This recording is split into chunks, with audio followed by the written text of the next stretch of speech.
Welcome to the Night Shadows channel. Get ready to dive into a new horror story. Put on your headphones, turn off the lights, and let your mind wander through the darkest corners of imagination. But before we begin, make sure to subscribe to the channel and hit the notification bell so you don't miss any of our daily stories. Now, take a deep breath and step into the story, if you dare. The darkness twisted, forming into a more human-like shape, and the air around them grew thick with an oppressive energy. "You are brave, little girl," it mocked, "but bravery does not shield you from despair. I will break your spirits and swallow your light. One by one, I will take what you hold dear." "No!" Tomas shouted, stepping protectively in front of Clara. "We are stronger together. We will not let you divide us." The darkness recoiled slightly, the glowing eyes narrowing in anger. "You think your unity can protect you? I shall scatter you to the winds and feast on your despair. You are already filled with doubt, and doubt is a powerful ally." Clara's mind raced as she felt the truth of its words sink in. They had been living under the shadow of fear, and the darkness was right.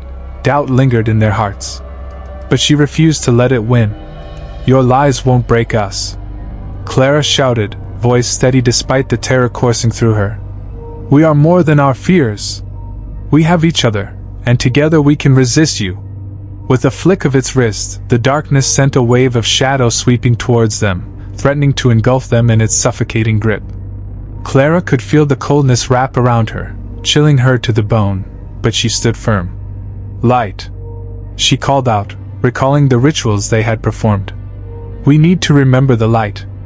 As if her words had power, Tomas reached into his satchel, pulling out a small vial of luminescent liquid they had used during their previous rituals. "Clara, now!" he shouted, throwing the vial towards the darkness.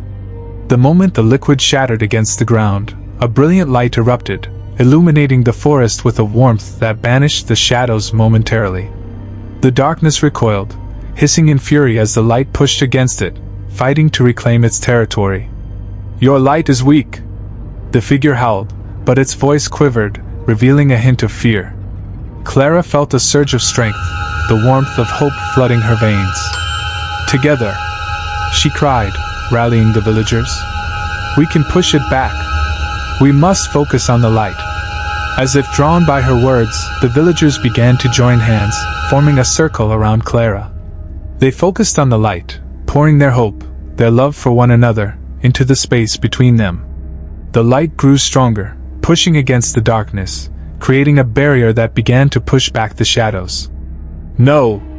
the darkness screamed, thrashing against the encroaching light. Clara could feel its rage, a palpable force that clawed at her mind, trying to plant seeds of doubt. But Clara remembered the fears she had felt, the way it had threatened to consume her, and how she had found strength in her connection to her friends and family. "We will not be broken," she shouted. "We are the light." With a final surge of energy, Clara and the villagers pushed against the darkness. The light exploded outward, engulfing the shadowy figure in a blinding radiance. For a moment, time seemed to freeze, the world suspended in a breathless tension. And then, with a shattering roar, the darkness dissipated, retreating back into the depths of the forest. The chilling presence that had loomed over them faded, leaving only a lingering whisper of fear in its wake. The villagers fell to their knees, breathless but alive, the weight of despair lifting as they gasped in disbelief. Clara felt a wave of relief wash over her, mixed with a nagging sense of foreboding. They had won this battle, but the war was far from over. "We need to regroup," Tomas said, pulling Clara from her thoughts. "We need to warn the others and prepare for what's to come. It's not finished yet." As they made their way back to the village, the air felt lighter, but Clara could still sense the shadows lurking just beyond the trees, watching, waiting. The darkness would return, and they needed to be ready.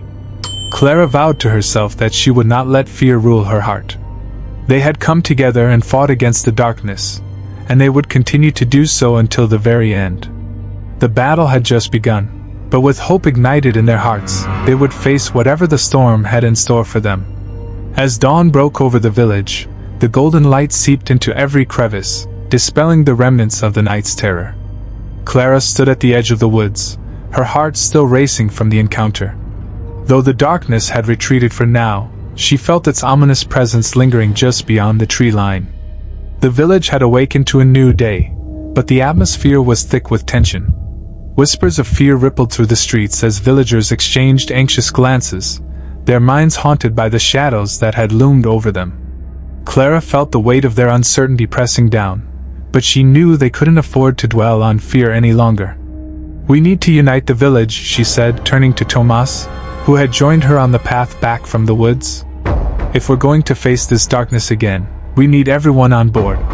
They must understand what's at stake." Tomas nodded, his brow furrowed in thought. "They'll gather the elders and organize a meeting. If we can rally everyone together, we can plan our next steps. But they need to see that we're not helpless." As they approached the town square, the village's heart, Clara could feel the palpable anxiety in the air. The villagers gathered in small clusters, their voices hushed and eyes wide, searching for reassurance. Clara took a deep breath, steeling herself for what was to come. "Listen up," she called out, her voice breaking through the murmurs. "We have faced the darkness and pushed it back for now, but it will return. We need to come together, not just as a village, but as a family. Each of us must stand against it." The crowd quieted, and a few familiar faces stepped forward. Elda, with her wise, weathered eyes, and another elder named Mateo, who had seen his share of darkness in life. "Clara, what you speak is true," Elda began, her voice steady yet edged with concern.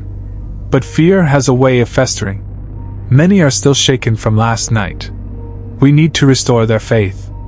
"Then we show them strength," Clara replied, determination igniting within her. "We hold a festival, something to remind them of the light we carry. A gathering to celebrate our resilience and the bonds that keep us strong. We can turn fear into courage." Murmurs of agreement swept through the crowd, and Clara felt a swell of hope. Perhaps they could turn this around. "Well, prepare food, music, and stories. We will remind everyone of our history and the strength we have found in each other. Well, make sure they know they are not alone." The elders exchanged glances, and Mateo stepped forward, a flicker of a smile breaking his serious demeanor. "A festival it shall be. We will remind them of joy, even in dark times." As plans for the festival began to unfold, Clara's mind raced. She couldn't shake the feeling that the darkness would not be idle during this time of celebration. It would seek to undermine their resolve, to infiltrate the hearts of the villagers when they were most vulnerable. That evening, as the sun dipped below the horizon, casting long shadows over the village, Clara gathered with the others to prepare for the festival. The air was filled with laughter and music as people began to set up stalls, string lights, and hang colorful decorations. Yet, even amidst the joy, Clara could feel a disquiet in the air, a tension that crept in like a chill.